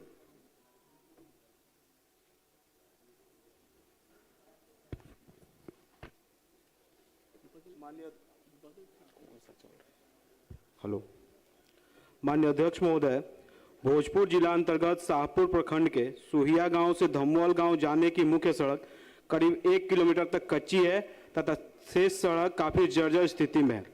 अतः उक्त सड़क की पक्कीकरण एवं जीर्णोद्धार अतिशीघ्र कराने की सरकार से मांग करता हूं। श्रीमती अनीता। जय हिंद माननीय अध्यक्ष महोदय, धन्यवाद, आभार।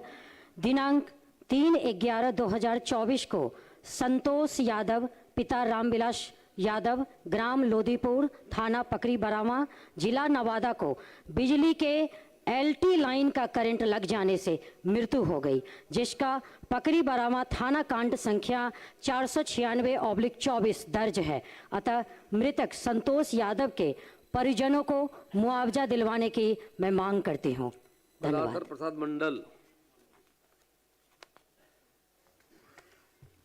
माननीय अध्यक्ष महोदय, पूर्णिया जिला अंतर्गत रुपौली विधानसभा क्षेत्र में क्रमशः सर्वोदय आश्रम भवानीपुर, रुपौली, टीकापट्टी में आज़ादी के पहले बना हुआ भवन काफ़ी जर्जर स्थिति में है और असामाजिक तत्वों के द्वारा इसके जमीन को भी अतिक्रमित कर लिया गया है। अतः माननीय से आग्रह है, चलते सत्र में उक्त सर्वोदय आश्रम को अतिक्रमण मुक्त कराते हुए जीर्णोद्धार एवं आम जनता के हित में ग्राम विकास स्वदेशी एवं स्वावलंबी योजना के तहत कुटीर उद्योगों एवं लघु उद्योगों में स्थापना कराने की मांग करता हूं। सुजीत कुमार। माननीय अध्यक्ष महोदय, मधुबनी जिला अंतर्गत राजनगर प्रखंड के राज मैदान के बगल में कृषि महाविद्यालय की स्थापना वर्षों से लंबित है। वर्ष 1997 में कृषि महाविद्यालय का शिलान्यास भी हुआ था। अतः सरकार से कृषि महाविद्यालय स्थापना की मांग करता हूं। श्री जनक सिंह। मैं सदन से मांग करता हूं कि सारण जिला अंतर्गत तरैया विधानसभा के प्रखंड इसुआपुर एवं पानापुर का प्रखंड सह अंचल कार्यालय भवनों का निर्माण भूमि अधिग्रहण की प्रक्रिया पूरी नहीं होने के कारण लगभग 30 वर्षों से लंबित है। जनता को असुविधा, अधिकारियों को परेशानी, कार्य कुशलता में कमी तथा अन्य समस्याओं को देखते हुए उक्त भवनों को शीघ्र निर्माण कराएं। पप्पू कुमार वर्मा।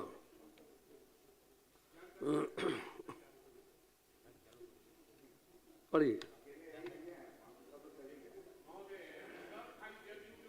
महोदय, अरवल जिला के कुर्था विधानसभा के बंसी प्रखंड के करौंजा गांव में जो पुनपुन नदी आया है उसमें कई किसानों का खेत नदी में समाते जा रहा है। इसके 4 दीवारी का निर्माण का मांग करता हूं। श्री गौतम कृष्ण।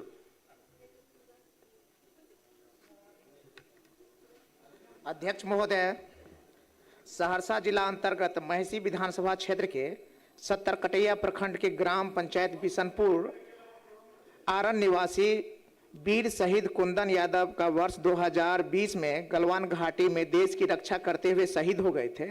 उनके सम्मान में सहरसा कचहरी चौक का नामांकन वीर शहीद कुंदन यादव चौक कराने की मांग करता हूं। अरुण सिंह।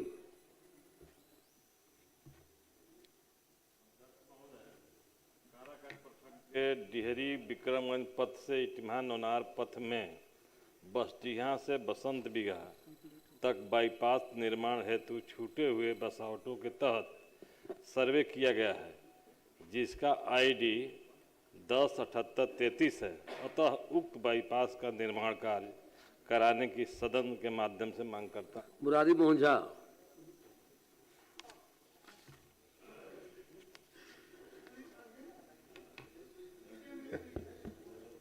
बोलिए।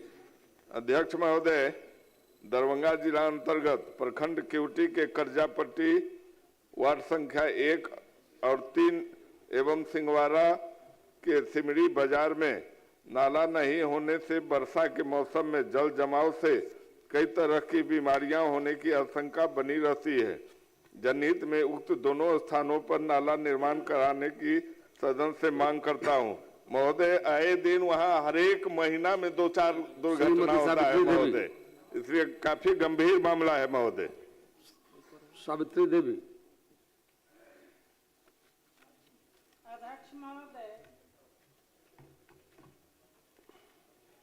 अध्यक्ष महोदय, जम्मू जिला अंतर्गत प्रखंड चकाई में गरीब आदिवासियों एवं महिलाओं के लिए इलाज हेतु 100 शैय्या वाला अस्पताल निर्माण कराने हेतु मैं सदन के माध्यम से मांग करती हूं। विनय कुमार चौधरी।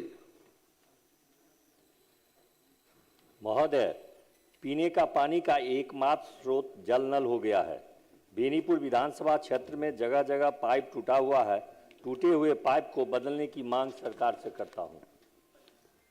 अब ध्यानाकर्षण सूचना लिए जाएंगे। माननीय सदस्य श्री राणा रणधीर शाह की ध्यानाकर्षण सूचना पढ़ी गई है। माननीय मंत्री जल संसाधन विभाग।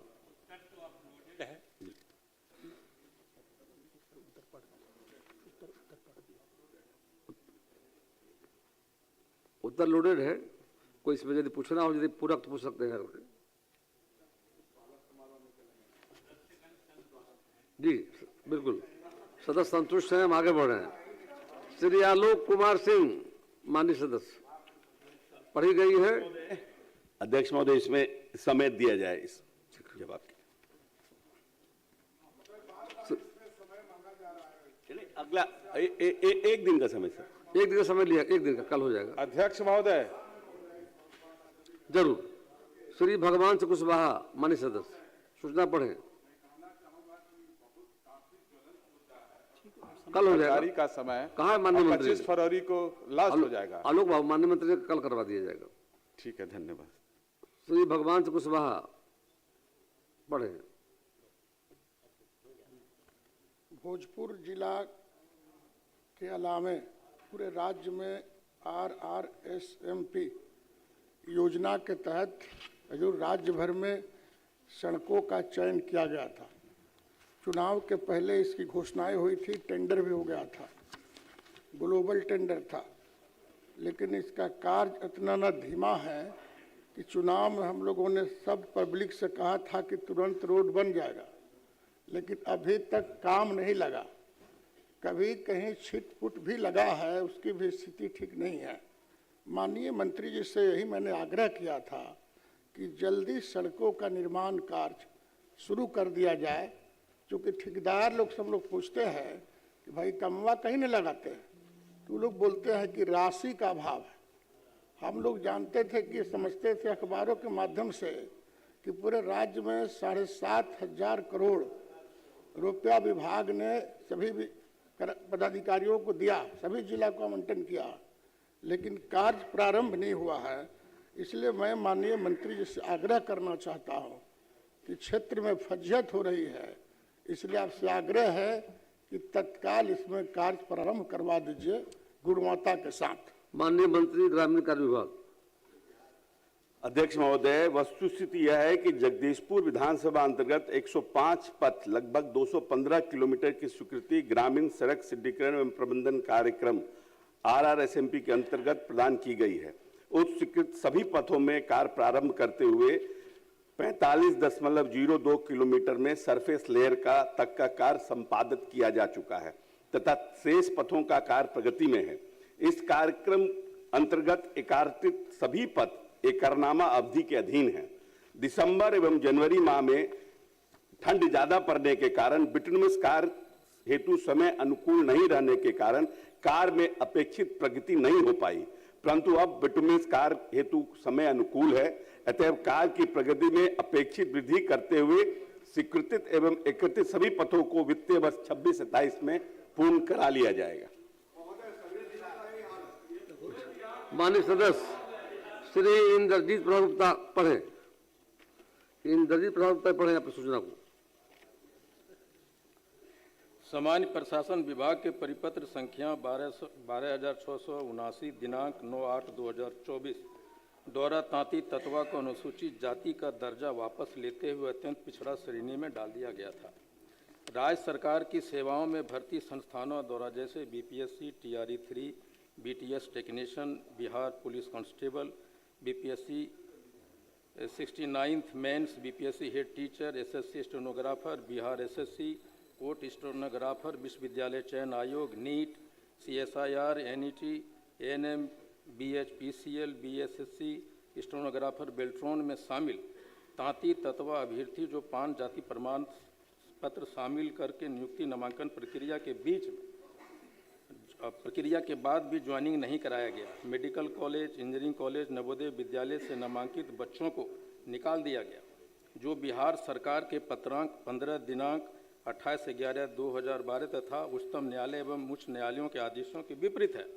बिहार सरकार के विभिन्न भर्ती संस्थानों के द्वारा नियुक्ति नामांकन प्रक्रिया के बीच नियम बदलकर तांती तत्वा अभ्यर्थियों को बाहर किए जाने वाले उन सभी आदेशों को समीक्षा करने हेतु सदन के माध्यम से सरकार का ध्यान आकृष्ट कराता हूँ। माननीय मंत्री समान प्रसाद विभाग। अपलोडेड है, पूरक चाहे तो पूछ सकते हैं। पूछ लीजिए, पूरा पूछ लीजिए। नहीं हुआ है तो हम बता देते हैं मोटा। जी महोदय, बढ़िए। माननीय सदस्य ने जो कहा है, वस्तु स्थिति यह है कि राज्य सरकार ने ही तांती तत्वा की जाति की स्थिति को देखते हुए इसके बारे में एक सामाजिक अध्ययन करने के पश्चात इसको पान जाति जो अनुसूचित जाति के श्रेणी में है उसके साथ सम्मिलित कर तांती तत्वा को भी अनुसूचित जाति की सुविधाएं देने का निर्णय लिया था। और इस क्रम में ठीक ही कहा है माननीय सदस्य ने, जो कई लोगों को कई नियुक्तियों में अनुसूचित जाति का लाभ देते हुए तांती तत्वा जाति के भी उम्मीदवार थे, उनको नियुक्ति की गई है। बीच में मामला उच्चतम न्यायालय में गया और उच्चतम न्यायालय ने सरकार के उस फैसले को, सरकार के ही नहीं फैसले, जो उच्च न्यायालय ने भी उस कानून को सही माना था, उस सब को निरस्त करते हुए कहा कि ये बिल्कुल गलत है, क्योंकि उस सूची में शामिल करना नहीं करना ये केंद्र मतलब राज्य सरकार के क्षेत्राधीन है ही नहीं। इसलिए तत्काल प्रभाव से उस कानून या उस फैसले को निरस्त कर दिया। और उस दिन के बाद से हालांकि सरकार ने जो पहले से उस श्रेणी में आके नियुक्त हो चुके उनको ये संरक्षण दिया है कि उनको नौकरी से हटाया नहीं गया है, लेकिन सुप्रीम कोर्ट के आदेश के मुताबिक वो उनको फिर अति पिछड़ा की श्रेणी में आके उनकी नौकरी बहाल रखी गई है। इसलिए किसी को हटाया नहीं गया है। जहाँ तक आपने कहा कि नियुक्ति प्रक्रिया के बीच में जो उसके टर्म्स कंडीशंस हैं उसको बदलने की बात आप जो कह रहे हैं महोदय, तो वो नहीं बदलने का नियम है सरकार पर, जो सरकार स्वयं नहीं बदल सकती है। एक बार नियुक्ति की प्रक्रिया जो हमने विज्ञापित करती है उसमें बीच में हम अपने मन से कोई परिवर्तन नहीं कर सकते, ये न्यायालय का आदेश है। लेकिन इसमें तो उच्चतम न्यायालय ने ही आदेश दे दिया कि हमने जो विज्ञापन किया, जो श्रेणियां बनाई जातियों के हिसाब से अनुसूचित जाति या अति पिछड़े जाति के, उसी को निरस्त कर दिया। तो ये तो तत्काल प्रभाव से इसको स्थगित करना ही है, नंबर एक। नंबर दो, आपने जो कहा है कि नवोदय विद्यालय या कहाँ किसी विद्यालय में नामांकन के सिलसिले में शिक्षण संस्थाओं में जो नामांकन हुए थे उनको हटा दिया गया है, ऐसी कोई सूचना सरकार को नहीं है। आप अलग से हमको दे दीजिए, जरूर हम उसकी जांच करा दें। सरकार ने उस नोटिफिकेशन को, सुप्रीम कोर्ट ने उस नोटिफिकेशन को रद्द किया जिसमें आपने तांती तत्वा को पान का दर्जा दिया। मैं उस पर बहस नहीं कर रहा हूँ अभी।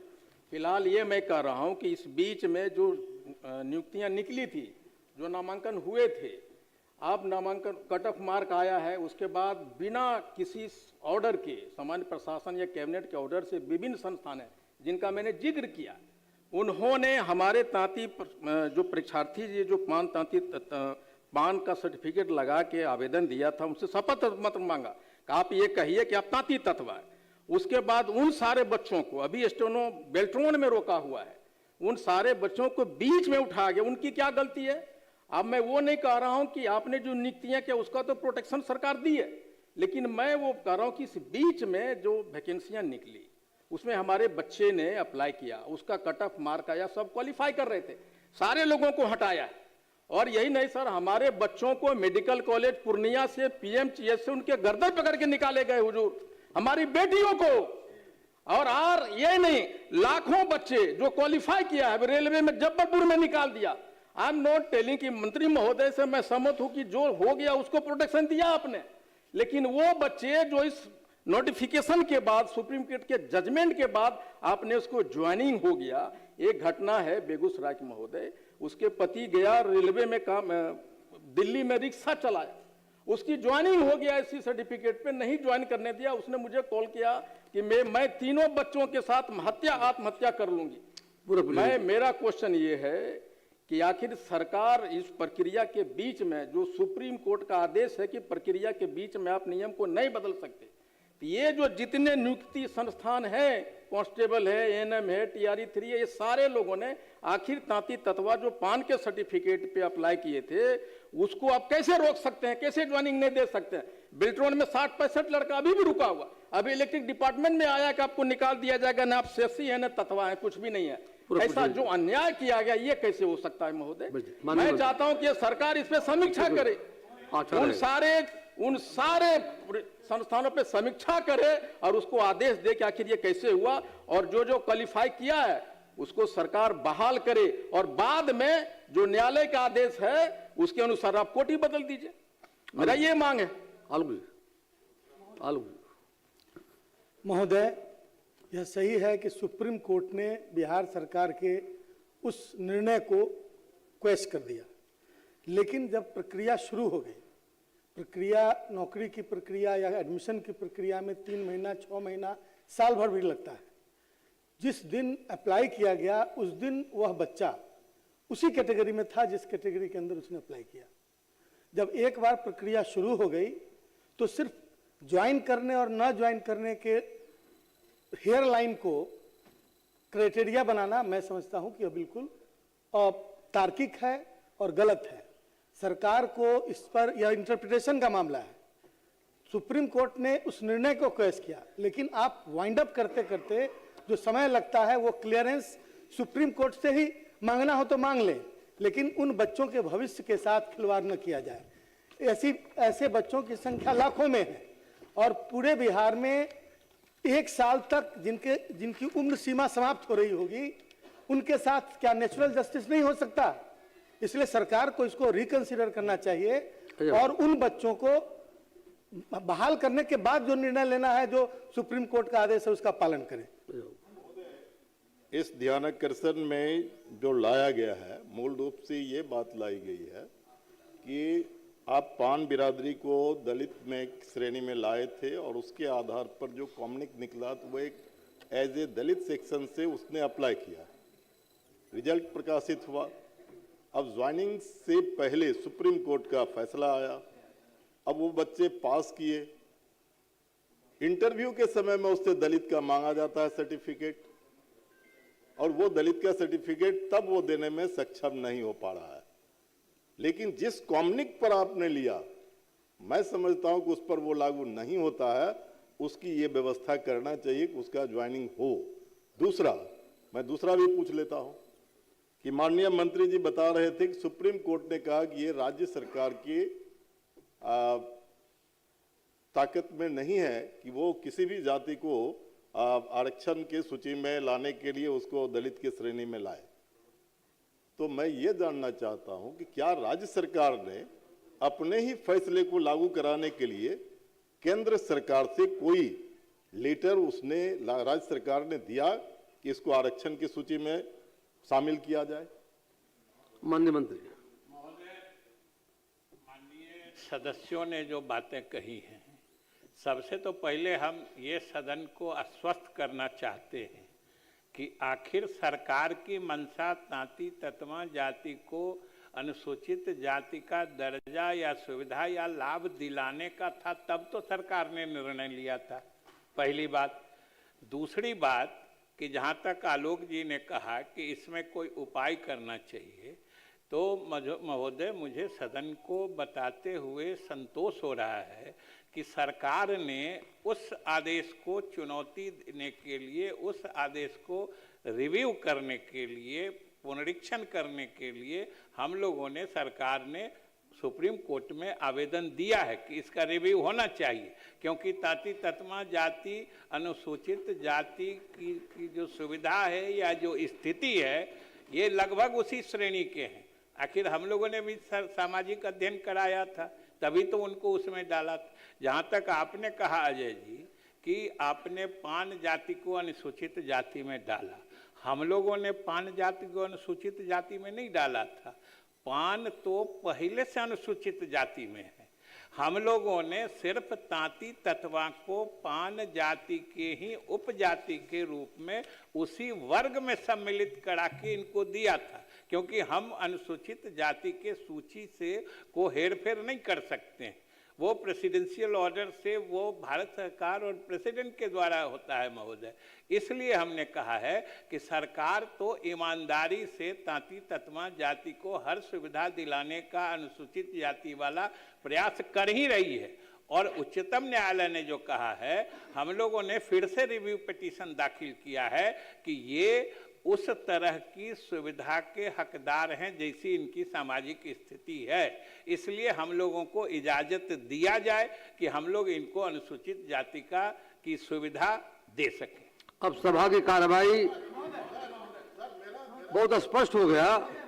सरकार ने, आपका हो गया, आप बैठ जाइए, आप बैठिए। बहुत क्लियर है, सरकार ने रिव्यू पिटीशन डाला है न्यायालय में जाकर के। राज्य सरकार चाहती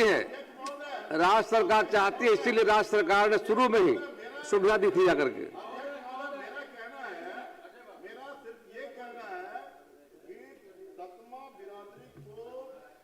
आरक्षण की सूची में लाने के लिए क्या राज्य सरकार ने 9वीं अनुसूची में शामिल करने के लिए केंद्र सरकार को कोई पत्र अभी तक दिया कि नहीं, वो अलग विषय है। बारे में कई बार इस सदन में हमने कहा है कि चाहे आरक्षण की सीमा जो हम लोगों ने बढ़ाई थी जाति आधारित गणना कराने के बाद अलग अलग श्रेणियों के, या इसको ताती ततवा को मतलब पिछड़े अत्यंत पिछड़ी जाति से अनुसूचित जाति में शामिल कराने की बात है। जब हम लोगों ने जो निर्णय लिया, जो कानून बनाया था आरक्षण की सीमा बढ़ाने का, जब वो कानून ही निरस्त हो गया तो 9वीं सूची में कौन चीज शामिल होगा? आप कम से कम ये समझिए कि 9वीं अनुसूची में कानून जो बना रहता है उसको शामिल किया जाता है जुडिशियल रिव्यू से सुरक्षित करने के लिए। जो कानून ही आज की तिथि में वो कानून ही नहीं एग्जिस्ट करता है, तो 9वीं अनुसूची में किसको डालेगा? ये समझना चाहिए। और इतना महोदय मैं सदन को आश्वस्त करता हूं कि तांती ततमा जाति के लिए सरकार पूरी तरीके से गंभीर है, उनकी विपन्न स्थिति को देखते हुए कि उनको अनुसूचित जाति की सुविधा उस श्रेणी में डाल के मिले। इसके लिए हम लोगों ने उच्चतम न्यायालय में रिव्यू पिटीशन भी डाला है और सरकार ईमानदारी से चाहती है। बहुत स्पष्ट क्लियर हो गया। सही बात है। और मैं, अरे भैया आप समझ में नहीं करते हैं, बीच में बोलते हैं, हमारी बात कुछ और है, सरकार जवाब कुछ और दे रही है, बीच में टपक जा रहे हैं। आपको कुछ भी नहीं पता इसके बारे में। मत कीजिए। मैं कह रहा हूं कि जो सरकार की चिंता है आपको इसे बोले जा रहे हैं, आपको कुछ नहीं पता।